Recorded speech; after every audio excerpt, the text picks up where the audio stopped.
Speaking of Taylor Swift, I know you went to the Taylor Swift concert. How was it? Yeah, well, I was disappointed. This podcast got me a boyfriend.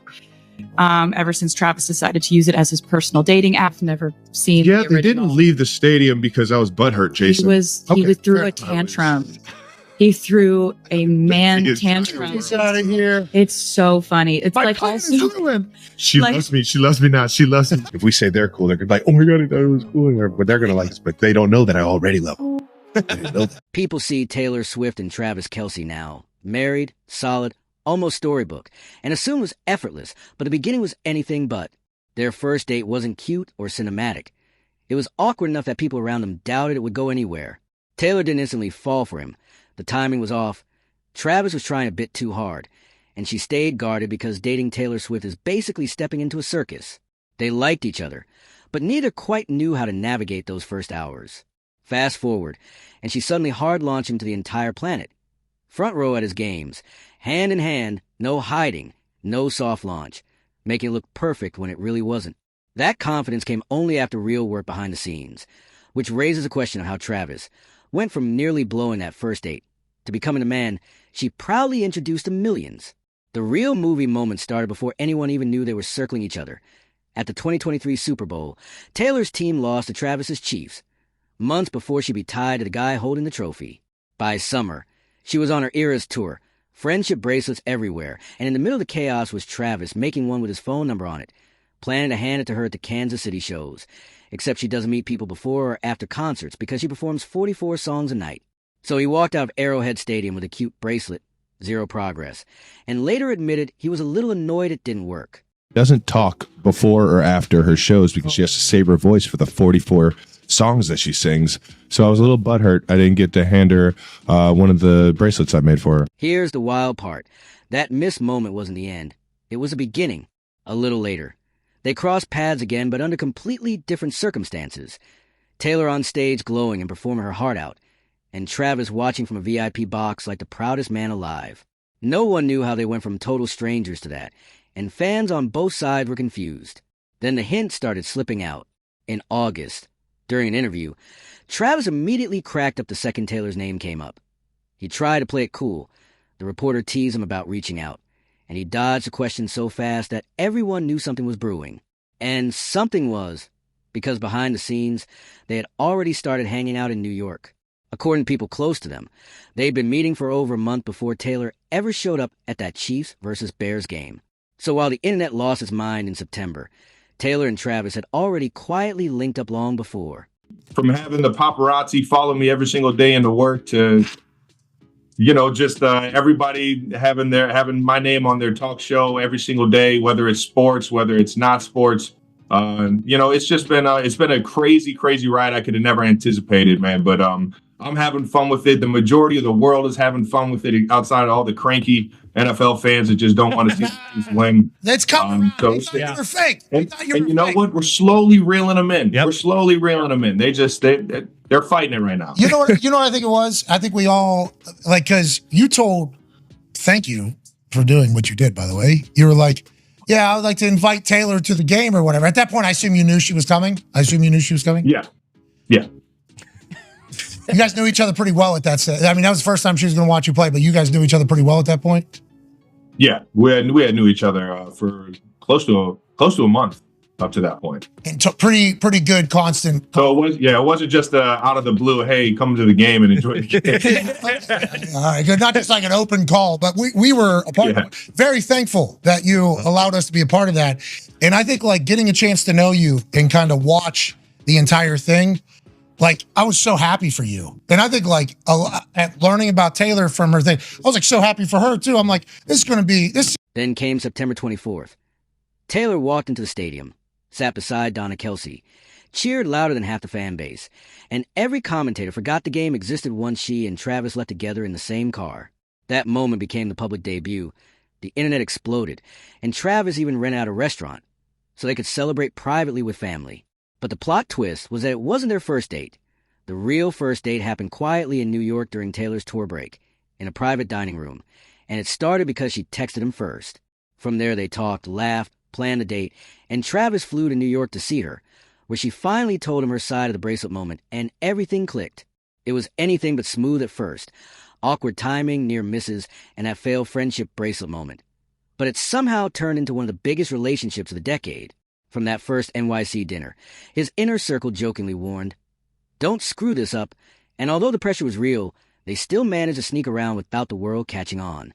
Thankfully, the date went well, because fast forward a few months and they were already acting like long-term partners. Vacations, meeting families, going out publicly, and showing more affection than Taylor had displayed in years. Compared to her famously private relationship with Joe Alwyn, this felt different, and people close to them said the bond kept strengthening without flashy gestures, just small moments and genuine compatibility. Taylor even said in an interview she felt comfortable being public because they were happy, which Swifties read as a neon sign that this time was different. Travis went all in too, buying a $6 million house for more privacy after paparazzi swarmed his old place. And insiders say they've already discussed the future, kids, marriage, all of it, with Travis reportedly wanting a family sooner rather than later and Taylor fully on board. While some critics try to spin the relationship as PR or clout chasing, despite the fact Taylor doesn't need publicity, Travis shut that down by making it clear he saw a real future with her, and both families and friends saw it too. Rumors even suggested an engagement could come by summer, and the family dynamics were sweet. Travis was nervous for Taylor to meet his dad, only for Ed Kelsey to leave a full-fledged Swiftie. With both families giving green lights, the public dates became their own rom-com snapshots. Saturday Night Live, late-night dinners, restaurants staying open just for them, Travis holding doors, helping her through crowds, and showing up for her concerts.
Chivalry was at 100, especially when Taylor showed up to a postseason game in a custom puffer jacket with his number on it, which was hardly casual girlfriend behavior and more like endgame energy. For two people who nearly fumbled their first date, they had come a long way, and if the buzz is true, it was only the beginning. Travis had been going all out for her ever since.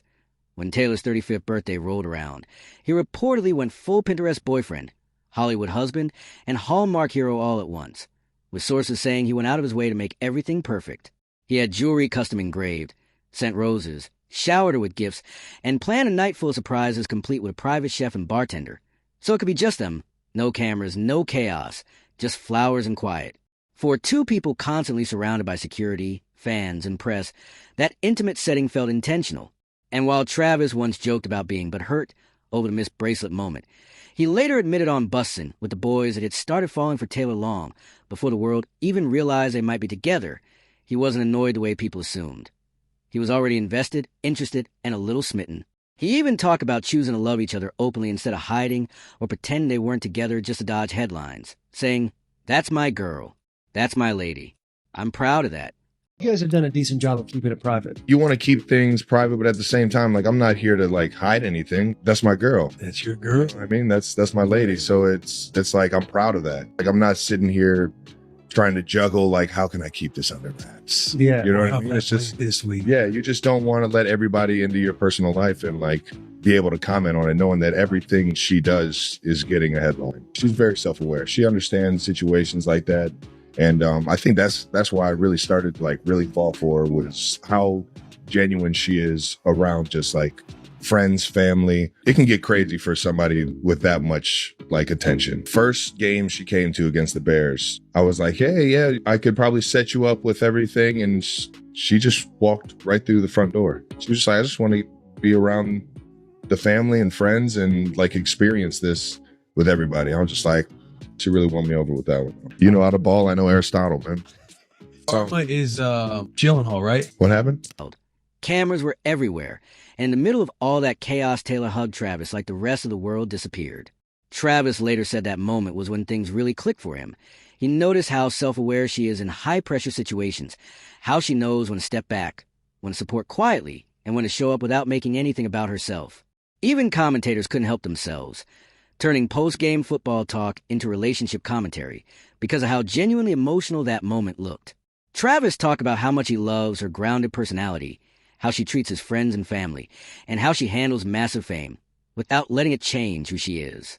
He knows every move they make becomes news and could go viral, but instead of hiding from it, he chose to be open about how he feels, not in a PR way, but in a straightforward, she's my girl and I'm proud of that way. So what do you think? Drop your thoughts in the comments. And if you enjoyed this breakdown, hit subscribe and turn on notifications for more weekly celebrity deep dives.